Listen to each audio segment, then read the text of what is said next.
जय श्री कृष्ण। स्वागत है आप सभी का मेरे अच्छे भारद्वाज यूट्यूब चैनल पर। आज मैं आपको भौम प्रदोष व्रत की कथा सुना रहा हूँ। भौम प्रदोष व्रत का क्या फल है, इसके करने से किस चीज की हमें प्राप्ति होती है, किस प्रकार से पूजा करनी चाहिए।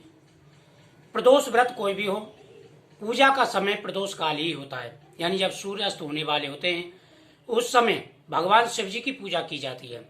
भौम प्रदोष व्रत करने से शरीर को निरोगता मिलती है, संतान की रक्षा होती है, संतान की प्राप्ति का आशीर्वाद भी मिलता है। प्रदोष व्रत, सोमवार, इन सब की पूजा एक जैसी ही है। जैसे भगवान शिव जी की हम सोमवार की पूजा करते हैं, उसी प्रकार से प्रदोष काल की पूजा भी की जाती है, प्रदोष व्रत की पूजा भी की जाती है। सूत जी बोले, अब मैं तुम्हें मंगल प्रदोष व्रत यानी भौम प्रदोष व्रत की कथा सुना रहा हूं। मंगलवार का दिन व्याधियों का नाश करने वाला। इस व्रत में एक समय व्रती को गेहूं और गुड़ का भोजन करना चाहिए, यानी गुड़ का जो है चूरमा बना सकते हैं, उसका आप भोजन कर सकते हैं। एक समय ही मीठा भोजन किया जाता है। देव प्रतिमा पर लाल रंग का फूल चढ़ाना और स्वयं लाल वस्त्र धारण करने चाहिए। इस व्रत के करने से मनुष्य सभी पापों व रोगों से मुक्त हो जाता है। इसमें किसी भी प्रकार का संशय नहीं है। यानी भौम प्रदोष व्रत करने से संतान की प्राप्ति होती है और साथ में सभी व्याधियां का नाश हो जाता है। इंसान के शरीर में अगर कोई परेशानी है, कोई रोग है या अनेकों प्रकार के संकटों से इंसान घिरा हुआ है, तो उसको भौम प्रदोष व्रत करना चाहिए। इससे हर प्रकार की परेशानियां दूर हो जाती हैं। अत्यंत प्राचीन काल की घटना है। एक नगर में एक बुढ़िया रहती थी। उसके मंगलिया नाम का एक पुत्र था। वृद्धा हनुमान जी पर बड़ी श्रद्धा थी। वह प्रत्येक मंगलवार को हनुमान जी का व्रत रखकर यथाविधि उनका भोग लगाती थी। इसके अलावा मंगलवार को ना तो घर लीपती और ना ही मिट्टी खोदती थी। एक बुढ़िया थी, उसका मंगलिया नाम का एक पुत्र था। वह उसे बड़ा प्रेम करती थी और साथ में हनुमान जी की पूजा भी किया करती थी। भौम प्रदोष व्रत के साथ साथ में वह हनुमान जी की पूजा करती थी और मंगलवार को ना ही घर को लिपती और ना ही मिट्टी आदि खोदती थी।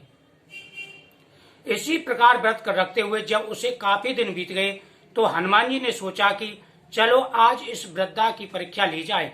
वे साधु का वेश बनाकर उसके द्वार पर जा पहुंचे और पुकारा, है कोई हनुमान जी का भक्त हो, हमारी इच्छा पूरी करे। यानी काफी समय हो गया तो हनुमान जी ने विचार किया, चलो इस बुढ़िया की जो है परीक्षा ली जाए। वह जाकर के घर के द्वार पर खड़े हो गए और पुकारने लगे, कोई हनुमान जी का भक्त हो तो हमारी इच्छा पूरी करे। वृद्धा ने यह पुकार सुनी तो बाहर आई और पूछा कि महाराज क्या आज्ञा है।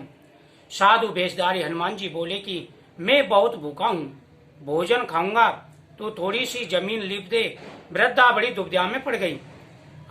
अंत में हाथ जोड़कर प्रार्थना की, महाराज लीपने और मिट्टी खोदने के अतिरिक्त जो काम आप कहेंगे मैं उसके लिए तैयार हूँ। यानी हनुमान जी ने कहा कि हे माई, मुझे बहुत भूख लग रही है, मैं भोजन करूंगा लेकिन भोजन मैं लिपी हुई जमीन पर ही करूंगा।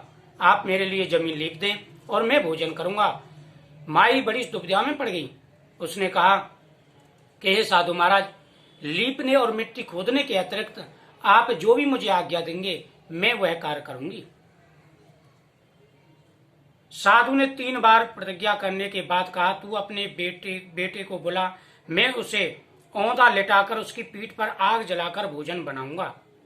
वृद्धा ने सुना तो उसके पैरों तले जमीन खिसक गई। यानी जब उन्होंने कहा कि तुम जमीन लीप दो और जमीन लीप करके मैं उस पर भोजन करूंगा, तो मंगलवार को मिट्टी नहीं खोदी जाती और जमीन भी नहीं लिपी जाती। तो उन्होंने कहा, बुढ़िया माई ने कि हे साधु महाराज, मैं ना तो आज के दिन जमीन लीपती हूँ और ना ही खोदती हूँ, इसके अलावा जो भी आपकी आज्ञा हो सो मुझसे कहिए।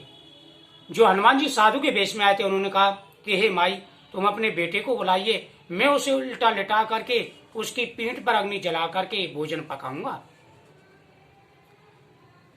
जब ऐसी बातें बुढ़िया ने सुनी तो उसके पैरों के नीचे से जमीन खिसक गई, मगर वह वचन हार चुकी थी। उसने मंगलिया को बुलाकर साधु महाराज के हवाले कर दिया, मगर साधु ऐसे ही मानने वाले ना थे।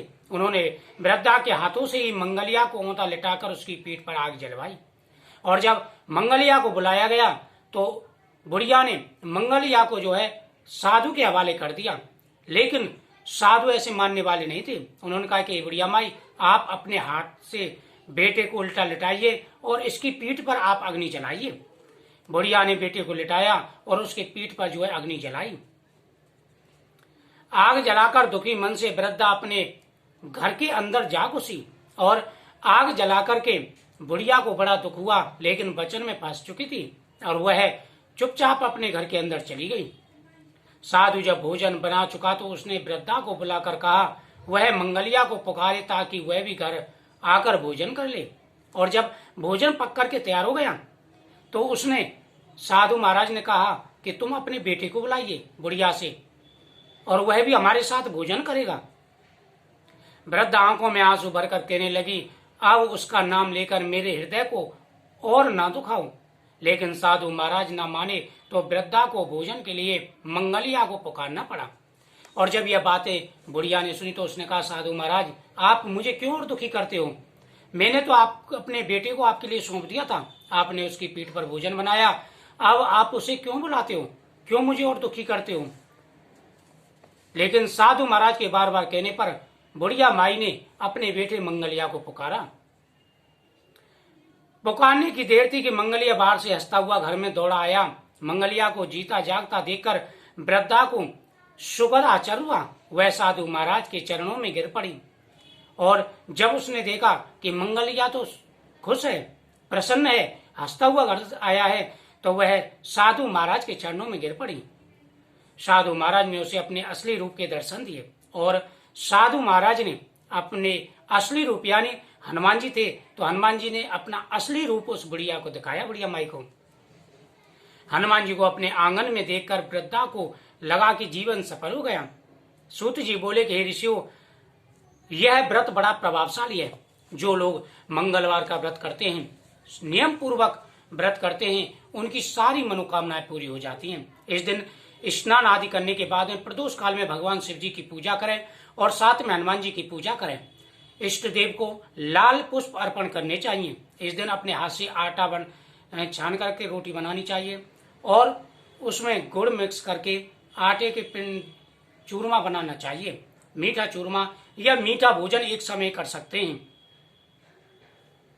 इस व्रत के करने से संतान, धन, सुख, वैभव, हर प्रकार का सुख प्राप्त होता है।